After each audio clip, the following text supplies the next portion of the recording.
Hello നമസ്കാരം കൂട്ടുകാരെ.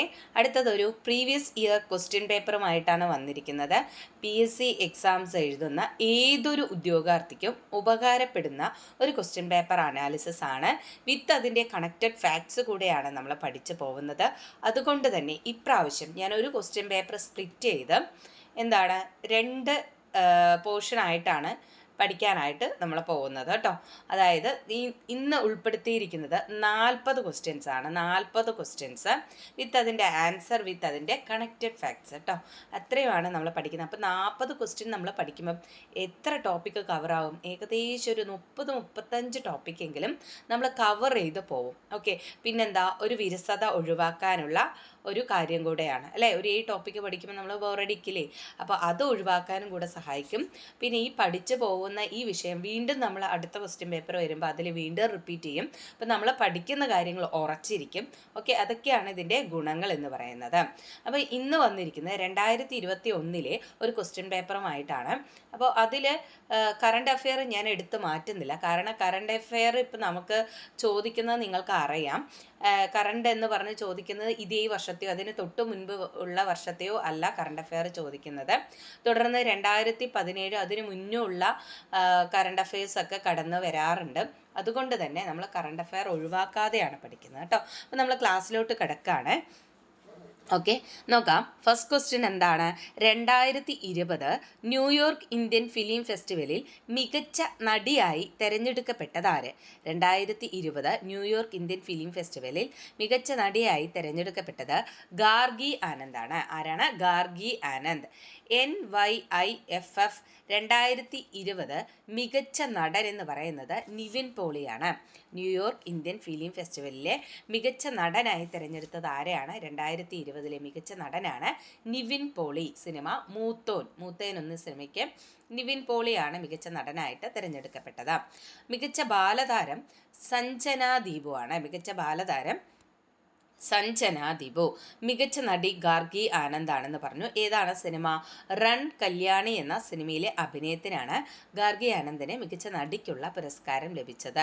ഗമക്ഗർ എന്ന ചിത്രം സംവിധാനം ചെയ്ത അചൽ മിശ്രയാണ് മികച്ച സംവിധായകൻ. ഓക്കെ, കിട്ടിയോ? ഇനി നിങ്ങൾ പോയിന്റ്സ് എഴുതുമ്പോൾ ഞാൻ ഇതിൻ്റെ അനുബന്ധ വിവരങ്ങൾ എന്ത് തരുന്നില്ല, നോട്ട്സ് ആയിട്ട് ഇപ്പോൾ ക്ലാസ്സിൽ തരുന്നില്ല. ഓക്കെ, പറ്റുവാണെങ്കിൽ ഞാൻ എന്ത് ചെയ്യാം, പറ്റുവാണെങ്കിൽ നമുക്ക് PDF ഉണ്ട് കേട്ടോ. PDF എന്ത് ചെയ്യാം, നമ്മുടെ ടെലഗ്രാം ചാനലിൽ ഷെയർ ചെയ്യാനായിട്ട് ശ്രമിക്കാം. ഓക്കെ, അപ്പോൾ നിങ്ങൾ വൃത്തിയായിട്ട് പഠിച്ചു വയ്ക്കുക. അതുപോലെ ഒരു പേപ്പറും പേനയായിട്ട് ഈ പ്രീവിയസ് ക്വസ്റ്റ്യൻ പേപ്പർ പഠിക്കുമ്പോൾ നിങ്ങൾ ഇരിക്കണം. എങ്കിൽ നമ്മൾ എഴുതി വെക്കുന്ന കാര്യങ്ങൾ കൂടുതൽ ഉറച്ചിരിക്കും.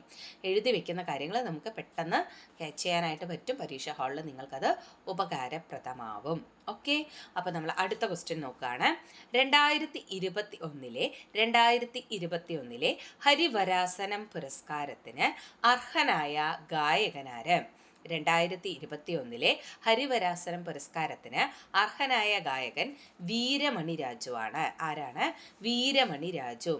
കേരള സർക്കാരും തിരുവിതാംകൂർ ദേവസ്വം ബോർഡും സംയുക്തമായി നൽകുന്ന അവാർഡാണ് ഹരിവരാസനം പുരസ്കാരം. കേരള സർക്കാരും തിരുവിതാംകൂർ ദേവസ്വം ബോർഡും സംയുക്തമായി നൽകുന്ന അവാർഡാണ് ഹരിവരാസനം പുരസ്കാരം. 2020 പുരസ്കാരത്തിന് അർഹനായത് ഇളയരാജയാണ്. 2020 ആർക്ക് കിട്ടിയത്? ഇളയരാജ. 2021 വീരമണി രാജു. ആദ്യമായി ഹരിവരാസന പുരസ്കാരം നേടിയത് യേശുദാസാണ്. ആദ്യമായി ഹരിവരാസന പുരസ്കാരം നേടിയത് ആരാണ്? യേശുദാസാണ്. 2012. എപ്പോഴാണ്? 2012. ഓക്കെ, അടുത്ത ക്വസ്റ്റ്യൻ. 2019 ഓടക്കുഴൽ പുരസ്കാരം ലഭിച്ചതാർക്ക്? 2019 ഓടക്കുഴൽ പുരസ്കാരം ലഭിച്ചതാർക്ക്? നോക്കൂ, 2021 ക്വസ്റ്റ്യൻ പേപ്പറിൽ 2019 കറണ്ടാണ് കേട്ടോ ചോദിച്ചിരിക്കുന്നത്. അപ്പോൾ അത് നോട്ട് ചെയ്യാം.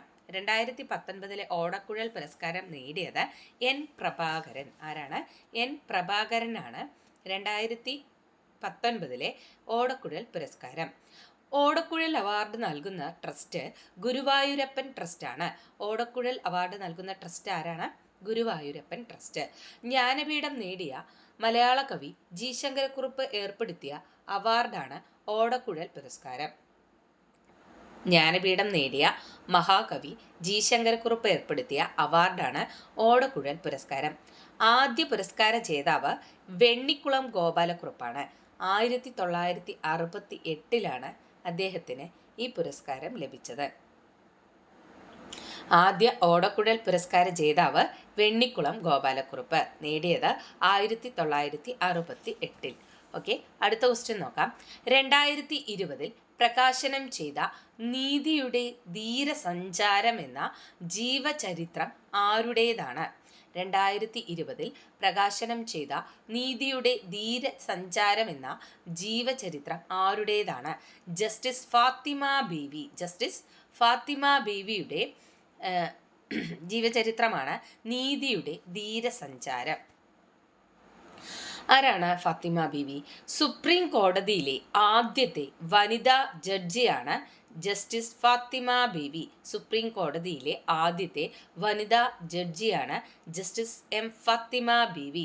1989 ഫാത്തിമ ബീവി അധികാരമേറ്റത്. 1989 ഫാത്തിമ ബീവി അധികാരമേറ്റത്. സുപ്രീം കോടതിയിൽ നിന്ന് വിരമിച്ച ശേഷം ഫാത്തിമ ബീവി മനുഷ്യാവകാശ കമ്മീഷനിൽ അംഗമായും തമിഴ്നാട് ഗവർണറായും സേവനമനുഷ്ഠിച്ചു. 1997 മുതൽ 2001 വരെയാണ് കാലയളവ്. സുപ്രീം കോടതിയിൽ നിന്ന് വിരമിച്ച ശേഷം ഫാത്തിമ ബീവി മനുഷ്യാവകാശ കമ്മീഷനിൽ അംഗമാവുകയും തമിഴ്നാട് ഗവർണറായും സേവനമനുഷ്ഠിച്ചു. കേരള ഹൈക്കോടതിയിലെ മലയാളിയായ ആദ്യ വനിതാ ചീഫ് ജസ്റ്റിസാണ് കെ ഉഷ. കേരള ഹൈക്കോടതിയിലെ മലയാളിയായ ആദ്യ വനിതാ ചീഫ് ജസ്റ്റിസാണ് കെ ഉഷ. 1961 അഭിഭാഷക പ്രവൃത്തി ആരംഭിച്ചു. കെ ഉഷ 1961 അഭിഭാഷക പ്രവൃത്തി ആരംഭിച്ചു. 1979 കേരള ഹൈക്കോടതിയിൽ government പ്ലീഡറായി നിയമിതയായി K Usha.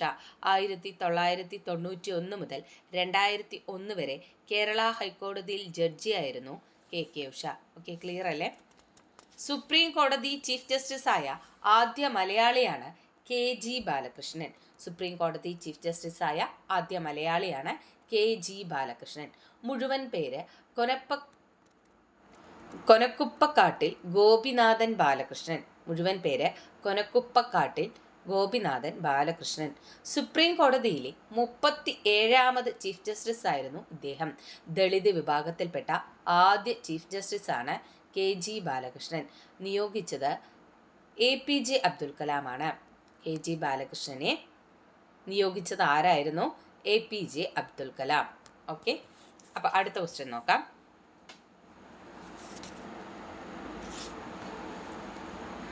2020 UNESCO chair partner പദവി ലഭിച്ച കേരളത്തിലെ ഗ്രാമപഞ്ചായത്ത്.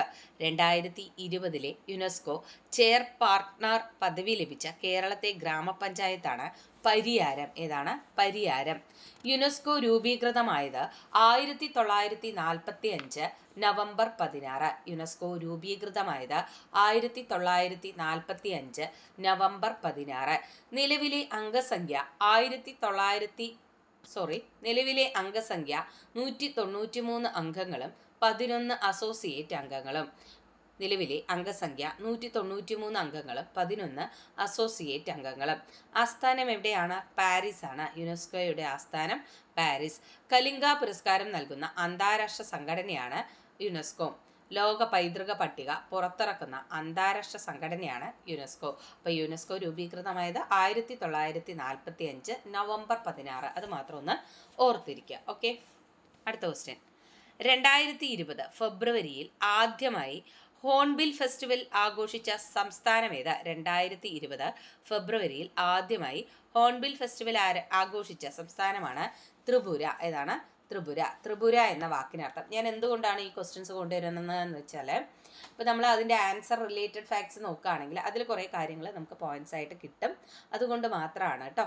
ഓക്കെ, ത്രിപുര എന്ന വാക്കിനർത്ഥം എന്താണ്? 3 നഗരങ്ങൾ. ത്രിപുര എന്ന വാക്കിനർത്ഥം 3 നഗരങ്ങൾ. ഉജ്ജയിന്ത കൊട്ടാരം സ്ഥിതി ചെയ്യുന്നത് എവിടെയാണ്? ത്രിപുരയിലാണ്. ഉനക്കോടി തീർത്ഥാടന കേന്ദ്രം സ്ഥിതി ചെയ്യുന്നത് എവിടെയാണ്? ത്രിപുരയിലാണ്. അപ്പോൾ ഉജ്ജയന്തി കൊട്ടാരം, ഉനക്കോടി തീർത്ഥാടന കേന്ദ്രം എന്നിവ സ്ഥിതി ചെയ്യുന്നു. ത്രിപുരയിലെ ഗോത്രവർഗ്ഗക്കാർ മുള കൊണ്ട് നിർമ്മിക്കുന്ന വീട് അറിയപ്പെടുന്നത് ടോങ് എന്നാണ്. ത്രിപുരയിലെ ഗോത്രവർഗ്ഗക്കാർ മുള കൊണ്ട് നിർമ്മിക്കുന്ന വീട് അറിയപ്പെടുന്നത് ടോങ് എന്നാണ്. ഓക്കെ, ക്ലിയർ ആണോ? ഇനി ബ്രഹ്മോത്സവം എവിടെയാണ്? ആന്ധ്രാപ്രദേശിൽ നടക്കുന്ന ഉത്സവമാണ് ബ്രഹ്മോത്സവം. ഭൂരിബൂട്ട് എവിടെയാണ് നടക്കുന്നത്? അരുണാചൽ പ്രദേശ്. ബൈശാഖി എന്ന് പറയുന്ന ഉത്സവം ഹരിയാനയിൽ, ഗജരാഹോ മധ്യപ്രദേശ്, രാംലീല ഉത്തർപ്രദേശ്, ബത്തുക്കാമ തെലുങ്കാന. ഓക്കെ, ക്ലിയർ അല്ലേ? ഓക്കെ, അടുത്ത ക്വസ്റ്റ്യൻ. 2019 കേന്ദ്ര സാഹിത്യ അക്കാദമി അവാർഡ് ഇംഗ്ലീഷ് വിഭാഗത്തിൽ നേടിയതാര്? 2019 കേന്ദ്ര സാഹിത്യ അക്കാദമി അവാർഡ് ഇംഗ്ലീഷ് വിഭാഗത്തിൽ നേടിയത് ആരായിരിക്കും? ശശി തരൂർ അല്ലേ? ശശി തരൂർ. ഇന്ത്യയിലെ ഏറ്റവും ഉയർന്ന സാഹിത്യ പുരസ്കാരമാണ് കേന്ദ്ര സാഹിത്യ അക്കാദമി. ഇന്ത്യയിലെ ഏറ്റവും ഉയർന്ന സാഹിത്യ പുരസ്കാരം ഏതാണ്? കേന്ദ്ര സാഹിത്യ അക്കാദമി. ആദ്യമായി നേടിയത് ഡോക്ടർ എസ് രാധാകൃഷ്ണനാണ്. Doctor S Radhakrishnan. ആദ്യ മലയാളി ആരാണ്? വൈക്കം മുഹമ്മദ് ബഷീർ. ആദ്യമായി കേന്ദ്ര സാഹിത്യ അക്കാദമി നേടിയത് ഡോക്ടർ എസ് രാധാകൃഷ്ണനാണ്. എന്നാൽ കേന്ദ്ര സാഹിത്യ അക്കാദമി അവാർഡ് നേടിയ ആദ്യ മലയാളി വൈക്കം മുഹമ്മദ് ബഷീറാണ്. ഈ കേന്ദ്ര സാഹിത്യ അക്കാദമി അവാർഡ് ഏർപ്പെടുത്തിയത് 1954 കേട്ടോ. അടുത്ത ക്വസ്റ്റ്യൻ. നിയമസഭാ സമിതി ഒഴിവാക്കാൻ തീരുമാനിച്ചത് ഏത് സംസ്ഥാന സർക്കാരാണ്? നിയമസഭാ സമിതി ഒഴിവാക്കാൻ തീരുമാനിച്ചത് ഏത് സംസ്ഥാന സർക്കാരാണ്? ഏത് സർക്കാരാണ്? ആന്ധ്രാപ്രദേശ്. എന്താണ്? ആന്ധ്രാപ്രദേശ്. നോക്കാം. ദ്വിമണ്ഡല സഭയുള്ള സംസ്ഥാനങ്ങളിലെ ഉപരിസഭയാണ് ലെജിസ്ലേറ്റീവ് കൗൺസിൽ. നമ്മൾ കഴിഞ്ഞ ക്ലാസ്സിൽ പഠിച്ചിട്ടുണ്ട് അല്ലേ? എന്തായിരുന്നു ദ്വിമണ്ഡല സഭ? ഒരു സംസ്ഥാനത്തിന് ലെജിസ്ലേറ്റീവ് കൗൺസിൽ എന്നും ലെജിസ്ലേറ്റീവ് അസംബ്ലി എന്നും 2 സഭകളുണ്ടെങ്കിൽ അത്തരം സഭകളുള്ള സംസ്ഥാനങ്ങൾ അറിയപ്പെടുന്നത് ദ്വിമണ്ഡല സഭയുള്ള സംസ്ഥാനങ്ങൾ എന്നാണ്. അത്തരം സഭയുള്ള ഒരു സംസ്ഥാനമാണ് ആന്ധ്രാപ്രദേശ്. അതിൽ ലെജിസ്ലേറ്റീവ് കൗൺസിൽ വേണ്ട എന്ന് വെക്കാനുള്ള അധികാരം ആർക്കുണ്ട്? പാർലമെൻറ്റിൽ റിക്വസ്റ്റ് ചെയ്ത് കഴിഞ്ഞാൽ അവർക്ക് വേണ്ടാന്ന് വെക്കാനായിട്ട് കഴിയും. ഓക്കെ, അപ്പോൾ എന്താ പറയുന്നത്? ദ്വിമണ്ഡല സഭയുള്ള സംസ്ഥാനങ്ങളിലെ ഉപരിസഭയാണ് ലെജിസ്ലേറ്റീവ് കൗൺസിൽ. അത് ശരിയല്ലേ? ലെജിസ്ലേറ്റീവ് കൗൺസിൽ എന്ന് പറഞ്ഞാൽ എന്താണ്? ഉപരിസഭയാണ്. ലെജിസ്ലേറ്റീവ് കൗൺസിൽ ഒരു സ്ഥിരം സഭയാണ്. ഈ ലെജിസ്ലേറ്റീവ് കൗൺസിൽ എന്ന് പറയുന്നത് എന്താണ്? സ്ഥിരം സഭയാണ്. നമ്മുടെ രാജ്യസഭ പോലെ സ്ഥിരം സഭയാണ്. ദ്വിമണ്ഡല സഭ എന്നാൽ ലെജിസ്ലേറ്റീവ് അസംബ്ലിയും ലെജിസ്ലേറ്റീവ് കൗൺസിലും ചേർന്നതാണ്. മനസ്സിലായോ? ദ്വിമണ്ഡല സഭ എന്ന് പറഞ്ഞാൽ ലെജിസ്ലേറ്റീവ് അസംബ്ലിയും വരും, കൗൺസിലും വരും. ലെജിസ്ലേറ്റീവ് അസംബ്ലിയിലേക്ക് ആളുകൾ എന്ത് ചെയ്യുന്നു? ആളുകൾ തിരഞ്ഞെടുക്കുകയാണ് ചെയ്യുന്നത്. ഓക്കെ, തെരഞ്ഞെടുപ്പിലൂടെയാണ് അവിടെ ആളുകൾ എത്തുന്നത്. എന്നാൽ കൗൺസിലിൽ എങ്ങനെയാണ്? കൗൺസിലിൽ നമ്മുടെ രാജ്യസഭയിലെ അംഗങ്ങളെ പോലെ തന്നെയാണ് ലെജിസ്ലേറ്റീവ് കൗൺസിലിലെ അംഗങ്ങളെ തിരഞ്ഞെടുക്കുന്നത്. ക്ലിയർ അല്ലേ? അപ്പം ആർട്ടിക്കിൾ 169 അനുസരിച്ച് ഒരു സംസ്ഥാനത്ത് ലെജിസ്ലേറ്റീവ് കൗൺസിൽ രൂപീകരിക്കുന്നതിനും ഇല്ലാതാക്കുന്നതിനുമുള്ള അധികാരം പാർലമെൻറ്റിനുണ്ട്. ആർട്ടിക്കിൾ 169 അനുസരിച്ച് ലെജിസ്ലേറ്റീവ് കൗൺസിലിലെ പരമാവധി അംഗസംഖ്യ സംസ്ഥാനത്തെ ലെജിസ്ലേറ്റീവ് അസംബ്ലിയുടെ 1/3. അപ്പോൾ സംസ്ഥാനത്തെ ലെജിസ്ലേറ്റീവ് അസംബ്ലിയുടെ 1/3 അംഗങ്ങൾ മാത്രമേ എവിടെ ഉണ്ടാവുള്ളൂ? ഈ കൗൺസിലിൽ ഉണ്ടാവുകയുള്ളൂ. ലെജിസ്ലേറ്റീവ് കൗൺസിലിൽ ഉണ്ടാവുകയുള്ളൂ. ക്ലിയർ അല്ലേ? ലെജിസ്ലേറ്റീവ് കൗൺസിലിലെ കുറഞ്ഞ അംഗസംഖ്യ എന്ന് പറയുന്നത് 40 അപ്പോൾ അറിയാലോ, ലെജിസ്ലേറ്റീവ് കൗൺസിൽ കുറഞ്ഞ അംഗസംഖ്യ 40 ആണെങ്കിൽ അതിൻ്റെ 3 ഇരട്ടി അംഗങ്ങൾ എവിടെ ഉണ്ടാവും? അസംബ്ലിയിൽ ഉണ്ടാവും. ശരിയല്ലേ? അസംബ്ലിയുടെ 1/3 എന്ന് പറയുമ്പോൾ 1/3 അംഗങ്ങളാണ് ലെജിസ്ലേറ്റീവ് കൗൺസിലുള്ളത്. ഒക്കെ നേരെ തിരിച്ച്. ലെജിസ്ലേറ്റീവ് കൗൺസിലിൻ്റെ കാലാവധി ഇല്ല. ലെജിസ്ലേറ്റീവ് കൗൺസിലിന് എന്തില്ല? കാലാവധിയില്ല. അംഗത്തിൻ്റെ കാലാവധി 6 വർഷമാണ്. ലെജിസ്ലേറ്റീവ് കൗൺസിലിലെ അംഗത്തിൻ്റെ കാലാവധി 6 വർഷമാണ്. ഓക്കെ, ക്ലിയർ ആണോ? ഓക്കെ, അടുത്ത ക്വസ്റ്റ്യൻ. അടുത്തത് നോക്കാം. US കോർട്ട് ഓഫ് അപ്പീൽസിൽ ചീഫ് ജഡ്ജിയായി നിയമിതനായ ആദ്യ ഇന്ത്യൻ വംശജൻ ആരാണ്? ശ്രീനിവാസൻ. ആരാണ്? ശ്രീനിവാസനാണ്. അമേരിക്കൻ ആർമിയുടെ പ്രഥമ ചീഫ് ഇൻഫർമേഷനായി അടുത്തിടെ നിയമിതനായ ആദ്യ ഇന്ത്യക്കാരനാണ് രാജ് അയ്യർ. US വംശജനാണ്. ഇന്ത്യയുടെ വിദേശകാര്യ സെക്രട്ടറി സ്ഥാനം വഹിച്ച ആദ്യ വനിതയാണ് ചൊഗില അയ്യർ. ഇന്ത്യയുടെ വിദേശകാര്യ സെക്രട്ടറി സ്ഥാനം വഹിച്ച ആദ്യ വനിത ആരാണ്? ചൊഗില അയ്യർ. അടുത്ത ക്വസ്റ്റ്യൻ. വേണ്ട പോയിന്റ്സ് മാത്രമേ ഞാൻ പറയുന്നുള്ളൂ കേട്ടോ. ഒരുപാട് വലിച്ചു വാരി പറഞ്ഞതുകൊണ്ടായില്ലല്ലോ. ഓക്കെ, അടുത്ത ക്വസ്റ്റ്യൻ. ഇന്ത്യയുടെ രേഖാംശീയ വ്യാപ്തി ഏകദേശം എത്ര ഡിഗ്രിയാണ്? ഇന്ത്യയുടെ രേഖാംശീയ വ്യാപ്തി ഏകദേശം എത്ര ഡിഗ്രിയാണ്? 30 ഡിഗ്രി അല്ലേ? എത്ര ഡിഗ്രിയാണ്? 30 ഡിഗ്രി. ഭൂപടത്തിൽ ലംബമായി വരയ്ക്കുന്ന രേഖകളാണ് എന്തെന്നറിയപ്പെടുന്നത്? രേഖാംശ രേഖകൾ എന്നറിയപ്പെടുന്നത്. അടുത്ത 2 രേഖാംശ രേഖകൾ തമ്മിലുള്ള വ്യത്യാസം എത്രയാണ്? 1 ഡിഗ്രിയാണ്. അടുത്തടുത്തുള്ള 2 രേഖാംശ രേഖകൾ തമ്മിലുള്ള വ്യത്യാസം 1 ഡിഗ്രിയാണ്. അടുത്തടുത്ത 2 രേഖാംശ രേഖകൾ തമ്മിലുള്ള സമയ വ്യത്യാസം 4 മിനിറ്റ് ആണ്. അടുത്തടുത്ത 2 രേഖാംശ രേഖകൾ തമ്മിലുള്ള സമയ വ്യത്യാസം എന്ന് ചോദിച്ചാൽ എത്രയായിരിക്കും? 4 മിനിറ്റ് ആണ്. ഭൂമി 1 ഡിഗ്രി തിരിയാൻ 4 മിനിറ്റ് എടുക്കുന്നു എന്നതാണ് അർത്ഥം. ഭൂമി 1 ഡിഗ്രി തിരിയാൻ 4 മിനിറ്റ് എടുക്കുന്നു. 0 ഡിഗ്രി രേഖാംശ രേഖയായ പ്രൈം മെറിഡിയൻ എന്താണ്? പ്രൈം മെറിഡിയൻ ഏത് ഡിഗ്രിയാണ്? 0 ഡിഗ്രി. 0 ഡിഗ്രി രേഖാംശ രേഖയായ പ്രൈം മെറിഡിയൻ കടന്നു പോകുന്നത് ഇംഗ്ലണ്ടിലെ ഗ്രീനിച്ച് പട്ടണത്തിലൂടെയാണ്. ഏതിലൂടെയാണ്? ഇംഗ്ലണ്ടിലെ ഗ്രീനിച്ച് പട്ടണത്തിലൂടെയാണ്. അന്താരാഷ്ട്ര ദിനാങ്ക രേഖ എന്നാൽ എന്ത്? അന്താരാഷ്ട്ര ദിനാങ്ക രേഖ എന്നാൽ 180 ഡിഗ്രി രേഖാംശ രേഖയാണ്. അന്താരാഷ്ട്ര ദിനാങ്ക രേഖ എന്നാൽ എന്താണ്? 180 ഡിഗ്രി രേഖാംശ രേഖയാണ്. ഇന്ത്യൻ സ്റ്റാൻഡേർഡ് സമയം കണക്കാക്കുന്നത് 82.5 ഡിഗ്രി കിഴക്കൻ രേഖാംശ രേഖയെ അടിസ്ഥാനമാക്കിയാണ്. ഇന്ത്യൻ സ്റ്റാൻഡേർഡ് സമയം കണക്കാക്കുന്നത് 82.5 ഡിഗ്രി കിഴക്കൻ രേഖാംശ രേഖയെ അടിസ്ഥാനമാക്കിയാണ്. ക്ലിയർ ആണോ? ഭൂപടത്തിൽ തിരശ്ചീനമായി വരയ്ക്കുന്ന രേഖകൾ അറിയപ്പെടുന്നത് അക്ഷാംശ രേഖകൾ. എന്താണ് തിരശ്ചീനം എന്ന് പറഞ്ഞാൽ? അക്ഷാംശം അടിവരയിട്ട പോലെ വരയ്ക്കുന്നത് അക്ഷാംശ രേഖ. 0 ഡിഗ്രി അക്ഷാംശ രേഖയാണ് ഭൂമധ്യരേഖ. 0 ഡിഗ്രി അക്ഷാംശ രേഖയാണ് ഇത് ഭൂമധ്യരേഖ. ഈ ജോഗ്രഫിയൊക്കെ നമ്മൾ പറയുമ്പോൾ തന്നെ വിഷ്വലൈസ് ചെയ്യാം. ഭൂമധ്യരേഖ കടന്നു പോകുന്ന ഏക ഏഷ്യൻ രാജ്യമാണ് ഇന്തോനേഷ്യ. ഭൂമധ്യരേഖ കടന്നു പോകുന്ന ഏക ഏഷ്യൻ രാജ്യമാണ് ഇത് ഇന്തോനേഷ്യ. ക്ലിയർ അല്ലേ? ഓക്കെ, അടുത്ത ക്വസ്റ്റ്യൻ. ഇന്ത്യൻ മാനക സമയം കണക്കാക്കുന്നത് ഏത് രേഖാംശ രേഖയെ അടിസ്ഥാനമാക്കിയാണ്? ഇന്ത്യൻ മാനക സമയം കണക്കാക്കുന്നത് ഏത് രേഖാംശ രേഖയെ അടിസ്ഥാനമാക്കിയാണ്? ഏതാണ്? ഇപ്പം പറഞ്ഞതേ ഉള്ളൂ. 82.5 ഡിഗ്രി പൂർവ്വരേഖാംശം. ഏതാണ്? 82.5 ഡിഗ്രി പൂർവ്വരേഖാംശം. 82.5 ഡിഗ്രി പൂർവ്വരേഖാംശ രേഖ ഇന്ത്യയിലെ 5 സംസ്ഥാനങ്ങളിലൂടെ കടന്നു പോകുന്നു. ഏതൊക്കെ 5 സംസ്ഥാനങ്ങളിലൂടെയാണ് കടന്നു പോകുന്നത്? ഏതൊക്കെ? ഉത്തർപ്രദേശ്, മധ്യപ്രദേശ്, ഛത്തീസ്ഗഡ്, ഒഡീഷ, ആന്ധ്രാപ്രദേശ്. ഒന്നുകൂടെ, ഉത്തർപ്രദേശ്, മധ്യപ്രദേശ്, ഛത്തീസ്ഗഡ്, ഒഡീഷ, ആന്ധ്രാപ്രദേശ് എന്നീ സംസ്ഥാനങ്ങളിലൂടെ കടന്നു പോകുന്ന രേഖയാണ് ഏത്? 82.5 ഡിഗ്രി രേഖാംശ രേഖ. ഭൂമിയിലുള്ള രേഖാംശ രേഖകളുടെ എണ്ണം എത്രയാണ്? 360 രേഖാംശ രേഖകളാണ് ഭൂമിയിലൂടെ കടന്നു പോകുന്നു. ഓക്കെ, ഭൂമിയിലുള്ള രേഖാംശ രേഖകളുടെ എണ്ണം 360. സമയമേഖലകൾ എന്ന ആശയം ആദ്യമായി മുന്നോട്ട് വെച്ചത് സാൻഡ്ഫോർഡ് ഫ്ലെമിംഗ് ആണ്. ആരാണ്? കാനഡക്കാരനായ സാൻഡ്ഫോർഡ് ഫ്ലെമിംഗ് ആണ് സമയമേഖലകൾ എന്ന ആശയം ആദ്യമായി മുന്നോട്ട് വെച്ചത്. ഗ്രീനിച്ച് സമയവും ഇന്ത്യൻ സമയവും തമ്മിലുള്ള വ്യത്യാസം എത്രയാണ്? ഇന്ത്യൻ സമയം ഗ്രീനിച്ച് സമയത്തേക്കാൾ 5.5 മണിക്കൂർ മുൻപിലാണ്. എന്താണ്? ഇന്ത്യൻ സമയം ഗ്രീനിച്ച് സമയത്തേക്കാൾ 5.5 മണിക്കൂർ മുന്നിലാണ്. ലോകത്തിലെ ഏറ്റവും കൂടുതൽ സമയമേഖലകളുള്ള രാജ്യം ഏതാണ്? ഫ്രാൻസ് ആണ്. ലോകത്തിലെ ഏറ്റവും കൂടുതൽ സമയമേഖലകളുള്ള രാജ്യമാണ് ഫ്രാൻസ്. എത്ര സമയമേഖലകളാണ്?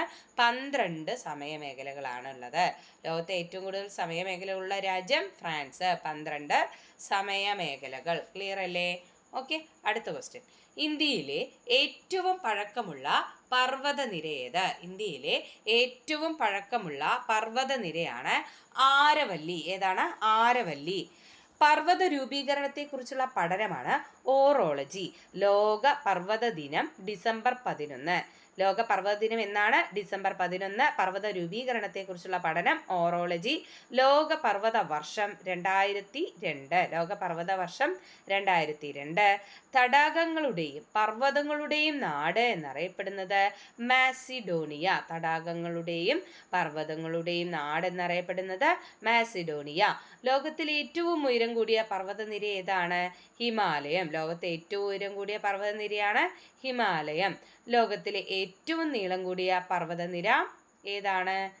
ഉയരം കൂടിയത് ഹിമാലയം, നീളം കൂടിയത് ആൻഡീസ് ആണ്. ഏതാണ്? ആൻഡീസ് ആണ്. നമുക്ക് ആൻഡീസ് എന്ന് പറയുമ്പോൾ നിങ്ങളിത് ആലോചിച്ചാൽ മതി. ആൻറ്റിയുടെ സാരിക്ക് നീളം കൂടുതലാണ്. ലോകത്തിലെ ഏറ്റവും നീളം കൂടിയ പർവ്വതനിര ആൻഡീസ്, തെക്കേ അമേരിക്കയിലാണിത് സ്ഥിതി ചെയ്യുന്നത്. ഏറ്റവും വലിയ അവശിഷ്ട പർവ്വതമാണ് ആരവല്ലി. ഏറ്റവും വലിയ അവശിഷ്ട പർവ്വതം ആരവല്ലി. ഇന്ത്യയുടെ പർവ്വത സംസ്ഥാനം എന്നറിയപ്പെടുന്നത് ഏതാണ്?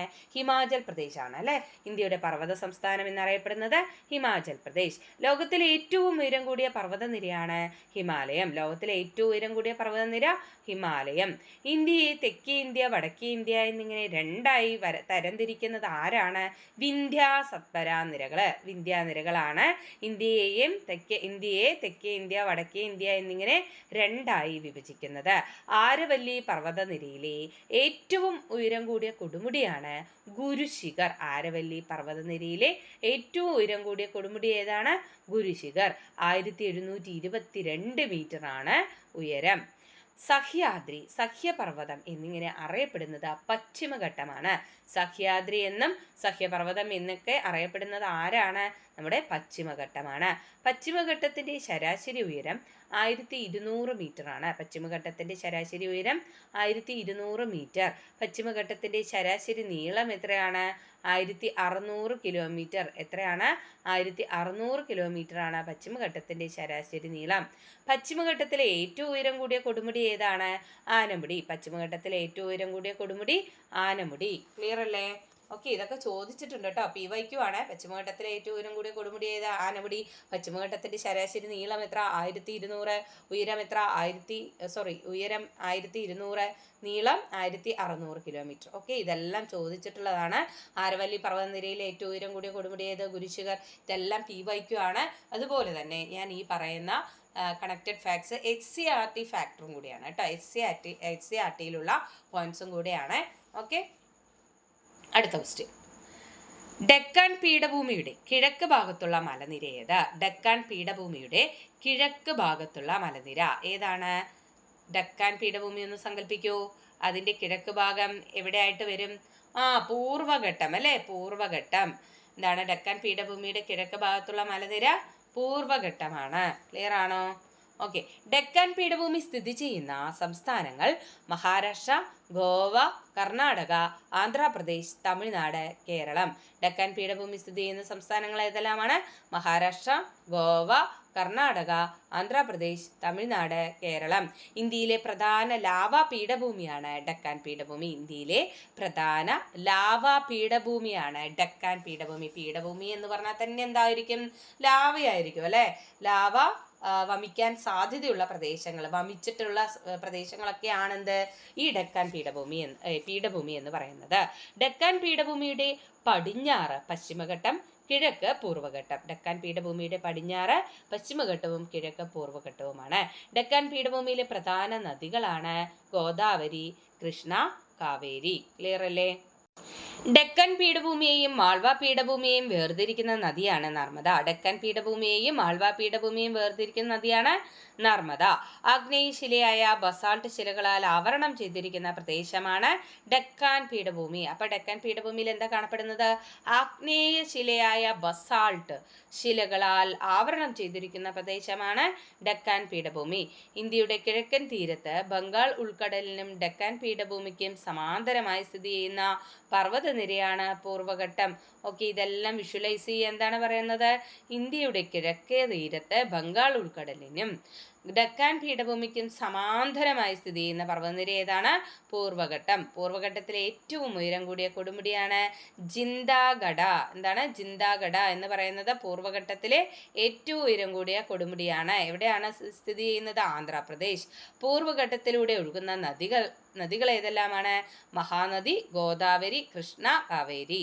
പൂർവ്വഘട്ടത്തിലൂടെ ഒഴുകുന്ന നദികൾ മഹാനദി, ഗോദാവരി, കൃഷ്ണ, കാവേരി എന്നിവ. ക്ലിയർ അല്ലേ? ഓക്കെ, അടുത്ത ക്വസ്റ്റ്യൻ. അറബിക്കടൽ നദീവ്യൂഹത്തിൽ ഉൾപ്പെടാത്ത നദി ഏത്? തന്നിട്ടുള്ള ഓപ്ഷൻ ഏതൊക്കെയാ? നർമ്മദ, പെരിയാർ, സിന്ധു. ഇത് മൂന്ന് എവിടെയാ പതിക്കുന്നത്? നർമ്മദ, പെരിയാർ, സിന്ധു എന്നിവ പതിക്കുന്നത് അറബിക്കടലിലാണ് അല്ലെ. അപ്പൊ അതിൽ ഉൾപ്പെടാത്തത് ഏതാ? മഹാനദി. മഹാനദി എങ്ങോട്ടാ പോകുന്നത്? ബംഗാൾ ഉൾക്കടൽ. ശരിയല്ലേ? ഓക്കെ, നോക്കാം. ഒഡീഷയുടെ ദുഃഖം എന്നറിയപ്പെടുന്ന നദി ഏതാണ്? മഹാനദി. ഒഡീഷയുടെ ദുഃഖം മഹാനദി. ഉത്ഭവം സിംഹാവ മലനിരകൾ. നോക്കൂ, അതൊന്നും നോക്കണ്ട, നമുക്ക് എന്ത് ചെയ്യാം, ഇമ്പോർട്ടൻ്റ് ആയിട്ടുള്ളത് പഠിച്ചങ്ങ് പോവാം കേട്ടോ. ഇന്ത്യയിലെ ഏറ്റവും നീളം കൂടിയ അണക്കെട്ടായ ഹിരാക്കുഡ് എവിടെയാണ്? ഒഡീഷയിലെ മഹാനദിയിലാണ്. ഇന്ത്യയിലെ ഏറ്റവും നീളം കൂടിയ അണക്കെട്ട് ഏതാണ്? ഹിരാക്കുഡ്. അത് എവിടെയാണ് സ്ഥിതി ചെയ്യുന്നത്? ഒഡീഷയിലെ മഹാനദിയിലാണ്. മഹാനദി ബംഗാൾ ഉൾക്കടലിൽ പതിക്കുന്നു. എവിടെയാണ് പതിക്കുന്നത്? ബംഗാൾ ഉൾക്കടലിൽ. മധ്യപ്രദേശിന്റെ ജീവരേഖ എന്നറിയപ്പെടുന്ന നദി ഏതാണ്? മധ്യപ്രദേശിന്റെ ജീവരേഖ എന്നറിയപ്പെടുന്ന നദിയാണ് നർമ്മദ. ഉത്ഭവം അമർകണ്ടക് കുന്നുകൾ. അമർകണ്ടക് കുന്നുകൾ. പതനം എവിടെയാണ്? Gulf of Khambhat. അടുത്തത്, പാകിസ്ഥാനിൽ സിന്ധു നദിയിൽ നിർമ്മിച്ചിരിക്കുന്ന ഡാമാണ് ടർബേല ഡാം. എന്താണ്? പാകിസ്ഥാനിൽ സിന്ധു നദിയിൽ നിർമ്മിച്ചിരിക്കുന്ന ഡാമാണ് ടർബേല ഡാം. അറബിക്കടലിൽ പതിക്കുന്ന ഏറ്റവും വലിയ നദിയാണ് സിന്ധു. അറബിക്കടലിൽ പതിക്കുന്ന ഏറ്റവും വലിയ നദി ഏതാണ്? സിന്ധു ആണ് അല്ലേ. ഏതാണ്? സിന്ധു. കേരളത്തിലെ ഏറ്റവും നീളം കൂടിയ നദി ഏതാ? പെരിയാർ. കേരളത്തിലെ ഏറ്റവും നീളം കൂടിയ നദി പെരിയാർ. ഓക്കെ, പെരിയാർ ഉത്ഭവിക്കുന്നത് ശിവഗിരി മല, ഇടുക്കി അല്ലേ. ഇതെല്ലാവർക്കും അറിയാം. കേരളത്തിന്റെ ജീവനാഡി എന്നറിയപ്പെടുന്നത് ആരാ? പെരിയാറാണ് അല്ലേ. ഏറ്റവും കൂടുതൽ ജലവൈദ്യുത പദ്ധതികളുള്ള നദിയാണ് പെരിയാർ. ഓക്കെ, ക്ലിയർ അല്ലേ? നോക്കൂ, നമ്മൾ ഈ റിലേറ്റഡ് ഫാക്ട്സും കൂടെ പറഞ്ഞു പോകുമ്പോൾ ക്ലാസ് ഒരുപാട് ലെങ്തി ആവുന്നുണ്ട്. അപ്പോൾ എന്താ ചെയ്യേണ്ടത് പറയൂ. ഞാൻ ഒരു 40 ക്വസ്റ്റ്യൻ എങ്കിലും പറഞ്ഞു തരണം എന്ന് കരുതിയതാണ്. നമ്മുടെ 15 ക്വസ്റ്റ്യൻസ് ആണ് കംപ്ലീറ്റ് ആയിരിക്കും, 15 എണ്ണം. നമുക്കൊരു കാര്യം ചെയ്താലോ, ഒന്നില്ലെങ്കിൽ എന്ത് ചെയ്യാം, നിങ്ങൾ കമൻറ്റിൽ പറയാം ഒരുപാട് കണക്റ്റഡ് ഫാക്ട്സ് വേണ്ട എന്ന്. അല്ല എന്നുണ്ടെങ്കിൽ കണക്റ്റഡ് ഫാക്ട്സ് ഞാൻ തരും, പക്ഷേ അതിൽ ക്വസ്റ്റ്യൻസ് എന്തായിരിക്കും? കുറവായിരിക്കും. അപ്പോൾ വീണ്ടും നമുക്ക് ഒരുപാട് ക്ലാസ് ചെയ്യാം, കുഴപ്പമില്ല. കണക്റ്റഡ് ഫാക്ട്സ് കൂടുതൽ പഠിക്കുന്നതാണ് നല്ലത്. ഓക്കെ, അപ്പോൾ നമുക്ക് എന്ത് ചെയ്യാം, അടുത്ത ക്ലാസ്സിൽ ഇതിൻ്റെ കണ്ടിന്യൂഷൻ. ഓക്കെ, അപ്പോൾ അങ്ങനെ നമ്മൾ ക്വസ്റ്റ്യൻ പേപ്പർ കംപ്ലീറ്റ് ചെയ്യാം, ഒരു കുഴപ്പമില്ല. പക്ഷേ കണക്റ്റഡ് ഫാക്ട്സ് കൂടുതൽ പഠിക്കുന്നതാണ് നല്ലത് എന്നാണ് എൻ്റെ ഒരു അഭിപ്രായം. അപ്പോൾ നിങ്ങൾക്ക് എങ്ങനെയാണ് ക്ലാസ് വേണ്ടത് എന്നുള്ളതൊന്ന് കമൻറ്റ് ചെയ്യണേ. ഞാൻ ഇതിൻ്റെ PDF കഴിയുന്നതും എന്ത് ചെയ്യാം, നമ്മുടെ ടെലഗ്രാമിൽ ഇടുന്നതായിരിക്കും. ക്ലിയർ അല്ലേ? ഓക്കെ, അപ്പോൾ നമുക്ക് അടുത്ത ഒരു ക്ലാസ്സുമായിട്ട് കണ്ടുമുട്ടാം. താങ്ക്